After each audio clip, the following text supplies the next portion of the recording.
Alright, let's try this again. I'm not sure what happened. Welcome back. I don't know what happened. Suddenly, something happened, even though I didn't get any indication out of my software that anything went wrong. If you're still there, let me know. It might have created a new link.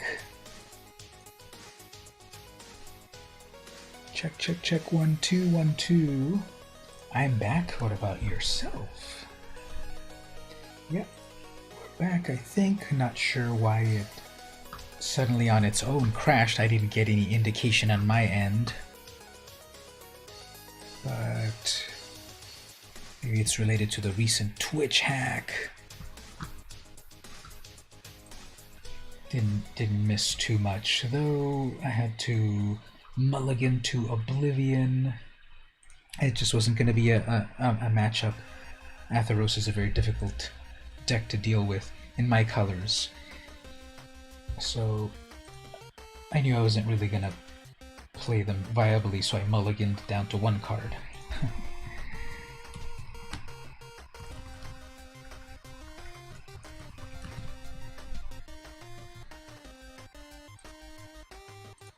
Just need to set these things one more time. Okay.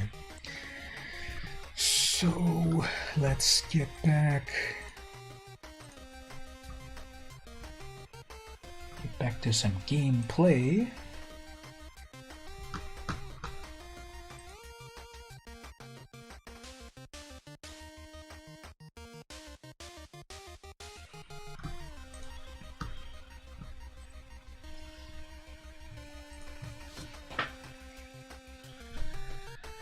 I've been noticing that the charging cable on my phone is so loose now. I barely picked up my phone right now, and then it disconnected.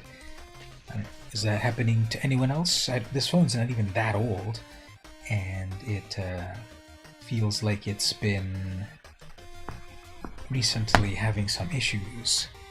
When I try to talk to someone, the speaker sounds very, very light, and as I said right now, it seems to just unplug very easily from the cable.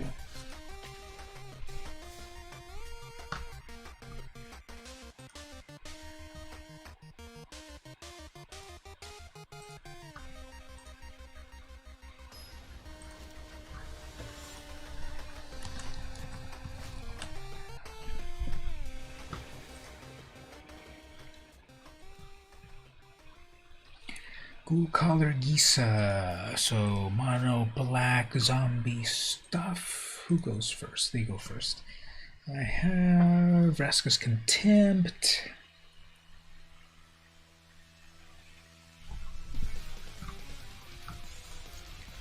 So I think we'll be alright. D. Carvalho, 1992. Carvalho sounds like a Portuguese name. Marcio Carvalho, I believe, is a very famous Magic streamer. I don't know if D. Carvalho is the same person. Cold Steel Heart, sure. I have my own. How about some... Actually, wait a minute. Here's the big brain play. Play the Signet, and then shatter their mana rock. That's so mean.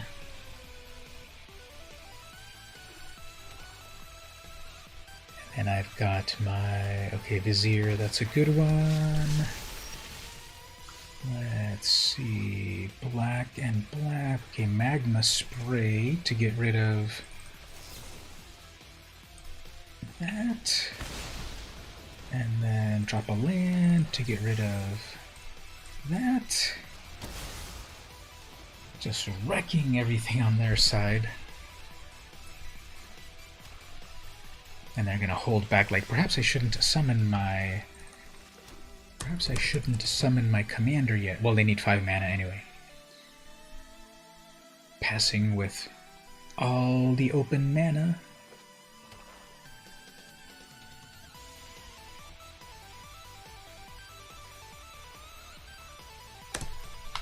Yeah, I don't know what happened. Suddenly by itself, it disconnected or something. Had to restart my whole software. So right now we're just playing a waiting game. I was completely eliminating all of everything that they summoned. I either torched or murdered, and now they're just afraid to play anything. And with good reason, because I've also got lots of removal in hand. Oh man, Liliana.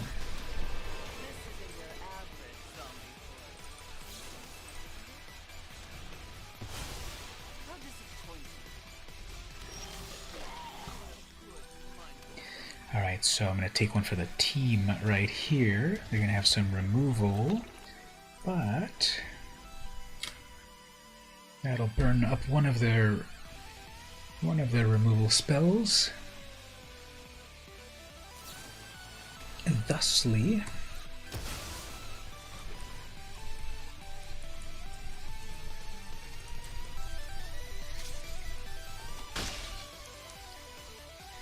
they still have priority for something, so I'm sure they still have another removal spell, so we'll just hold off here until they're kind of out of cards in hand, perhaps, and then we'll do stuff.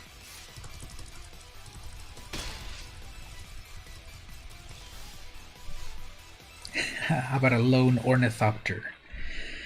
Ornithopter, here's the brand new card. It's not a 0 mana 0/2 flyer anymore. Now it's a 2 mana 0/2 mana dork. So it's combining Birds of Paradise plus Ornithopter.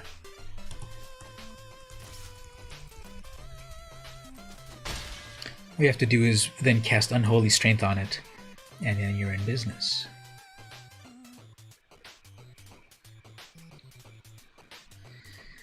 Come on, cast your commander. You know you want to make zombies. Nice.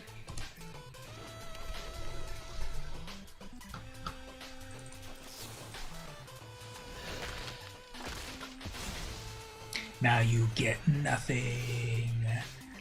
Baleful Mastery. I have 8 mana in total. If I lose Rakdos this one time, I'm gonna lose Rakdos, but that's fine. I just want to get stuff out of there. Ah, oh, man, I killed my own Ornithopter. Well, Lord Rakdos giveth and he taketh. And then a Shatter. So if I had my spell to sacrifice my own creatures for card draw, that'd be nice. But at least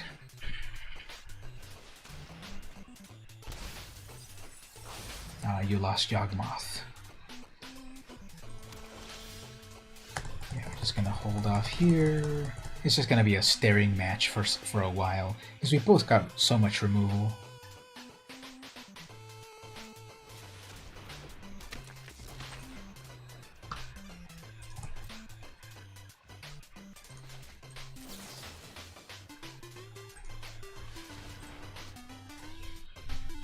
Whenever a non-talking creature dies, create a zombie. Whoops, does it count when I exile their creatures? Colorless Junkyard, possibly, but the problem is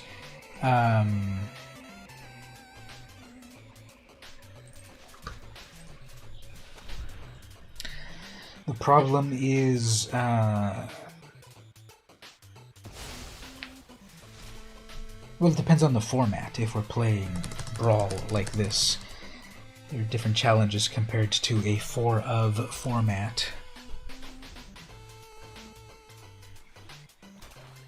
Junkyard Trawler is on Arena, so Junkyard Trawler's a big one, right? And then I'm gonna hold back this swamp to make them think I've got more removal. I have big card advantage, so okay, here we go. Come on, Lord Rakdos. It's all up to you. Come on, Lord Rakdos. Yes, Lord Rakdos did it. But they're gonna have removal on their turn, and Lord Rakdos will be back at the Carnarium. So as I said, it used to be that the there was a way better animation. You'd be able to you would see these coins flipping.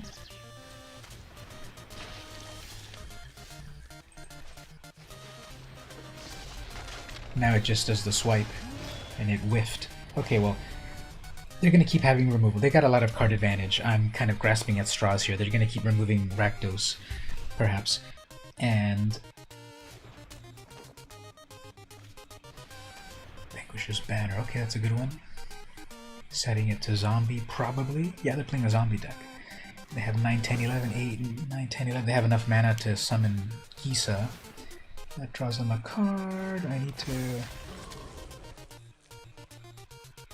turn things around. Alright, that's Extinction Event. I think it's going to hit me as well. That's odd. That's odd. That's even. That is odd. Exile. Now we're down to more reasonable cards here. Gisa comes out, but no targets to target. Villas, that's a big one. Demon versus Demon. Ah man, they have a flavor fail. My deck is all demons. Oh, that's a good one. So this little artifact is gonna make Villas quake in his little boots, because my 6/6 now has Death Touch.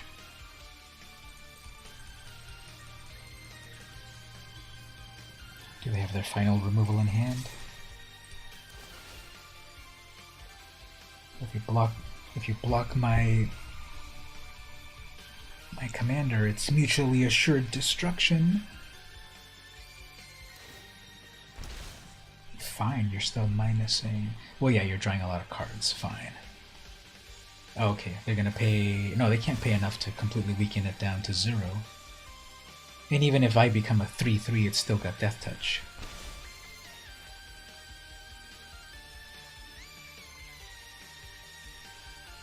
They just refill their hand.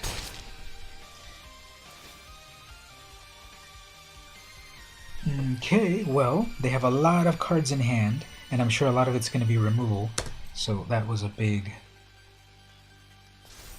advantage to them.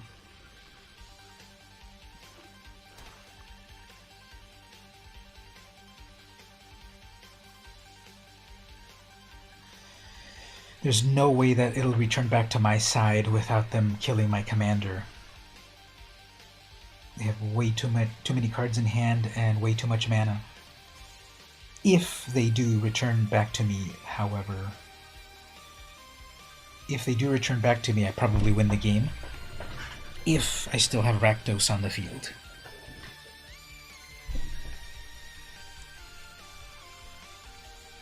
I give myself a 10% chance.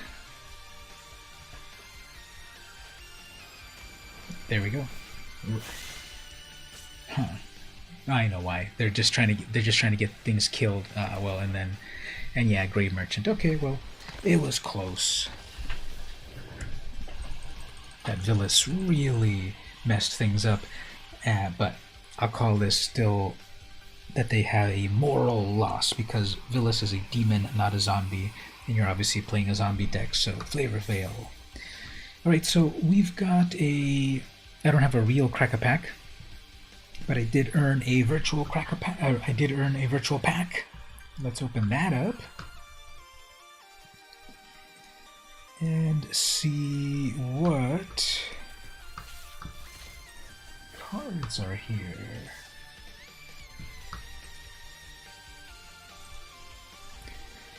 Ardent Elementalist. While the Dawnheart Witches focus their magic on nature and community, other covens resort or consort with devils and twist the elements to their will. Blood Pact. Target player draws 2 and loses 2. Grizzlebrand's defeat did not mark the end of the Skurdag cult. They simply turned their worship to the next demon to emerge from the shadows bearing offers of power. Cool art. Evolving Wilds. Stenzia blazes with new heat. Nephalia's tides are chaotic, and everywhere there's unnatural frost. The land is sending a warning. Unnatural frost. Ooh, is this a return to Ice Age prelude? Because we had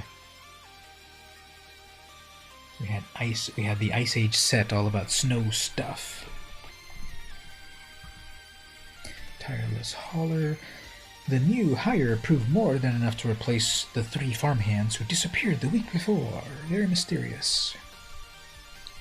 Homestead Courage. Oh, this one's a fun flavor text. Come on, fiend, I'll carve you up like a harvest-tide ham. Blade-stitched scab. The surviving militia members reunited with their fallen comrades sooner than they'd hoped. And the Outland Liberator. Just hold still, I'll help you.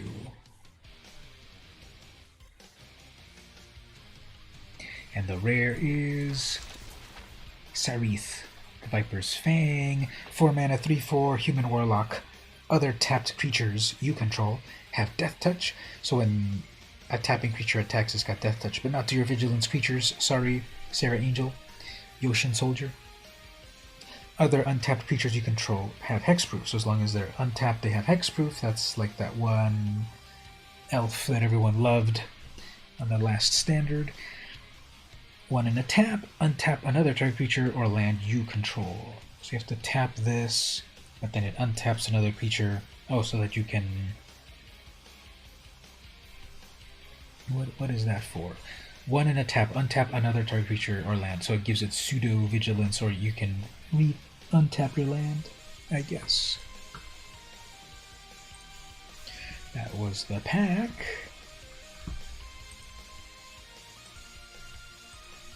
So there's a Magic tournament going on this weekend, and it's right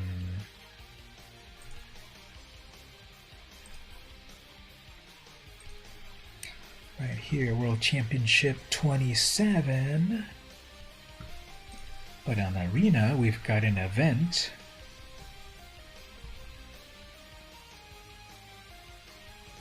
Join the fun by selecting a Worlds competitor and taking their deck for a spin. See if you have what it takes to play with the best. Matches are best of 1, and you can swap decks as much as you want. Once again, they're always... Why does Wizards do things halfway so often that it's not best of 1 in the tournament? But here on this event, you get to play best of 1, and I think people ask this also on Twitter and such, and the company line is our data shows that most games on Arena that are played are best of 1. I highly doubt this. I highly doubt that metric. But these are the top decks that are currently happening.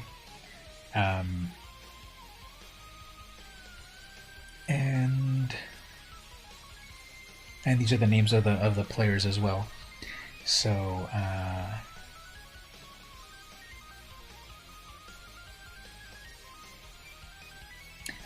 want to try the mono white build. Now, for example, Rei Sato and Yoshiko Ikawa are both playing mono white, but is it the same deck? This is mono white aggro. So we got Portable Hold for removal, Stormbinder's Familiar. What does this one do again? Whenever 1 or more cards are put into exile during your turn, put a +1 counter. I guess when you foretell stuff, this gets larger. Usher of the Fallen. Every time you attack and you boast, you make a human token. Fateful Absence. 2 mana, instantly destroy a creature or planeswalker. So here's the new white Doomblade. But the downside, instead of non-black creature, the downside is you give the opponent a clue token. So they have to pay 2 to then draw a card. Intrepid Adversary, 3/1, 2 mana. Oh yeah, this is the one with a lot of math. When this enters the battlefield, you may pay 1 and a white any number of times. When you pay this cost 1 or more times, put that many Valor counters on this.